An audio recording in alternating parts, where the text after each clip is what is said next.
I've been doing trampoline for 13 years now. This is my 14th year. Pretty much half my life. So when I'm walking to the trampoline, I get this sort of real bouncy, exciting, sort of bubbly feeling in my body. Like I just really want to jump. I'm really excited to jump. And at competitions, that sometimes feels a bit more nervous and a bit more sick than what it does at training. But in general, when I walk towards trampoline, I'm excited. I'm ready to give it my all, have fun, go for it.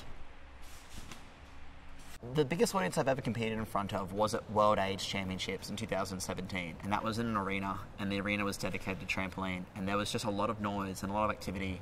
It was exciting, and it felt almost surreal, being like, all right, we're the center of attention. I remember feeling nervous there as well.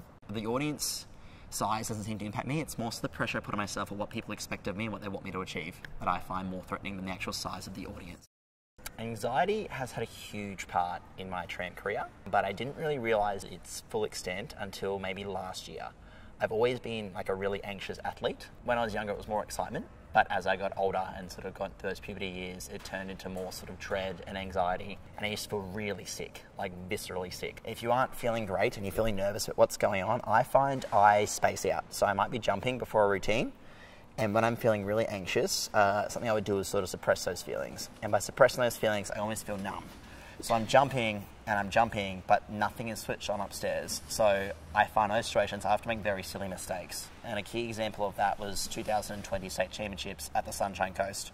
As I first got back from COVID, and it was, I had lost the skill of competing. It's definitely a skill you develop, that mental sort of pressure and how to deal with it. And I remember jumping and just feeling numb. And just nothing went right, and I fell off in every routine. I fell off badly too. I fell off through springs, I fell off the side. I landed on someone who was trying to catch me. It was really bad. So performance anxiety, still, you can see it in the older coaches as well. They don't take it seriously, really. People just say, just get over it. It's just like training, you'll be fine.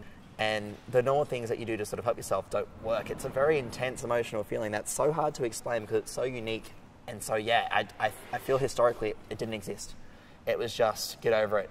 It's fine. Whereas now I feel like it's being talked about a lot more, but there's still a huge gap between those who are meant to be mentoring us, my coaches and judges and those around me, and my generation now. There's a huge gap between us and understanding of performance anxiety. A training partner of mine had recently started seeing a sports psychologist through their university program, and I reached out to them and asked if they could put me in contact with the same program, thinking that it's at a university, they know what they're doing, let's give it a go. So I reached out, heard back from them eventually, took a little moment, and I was put in contact with my sports psychologist, James. We arranged a session, and I didn't really know what to expect. I went there for the first day, never had been psychology in my life before, at a loss. I was like, I've got nothing to lose, let's give something a go.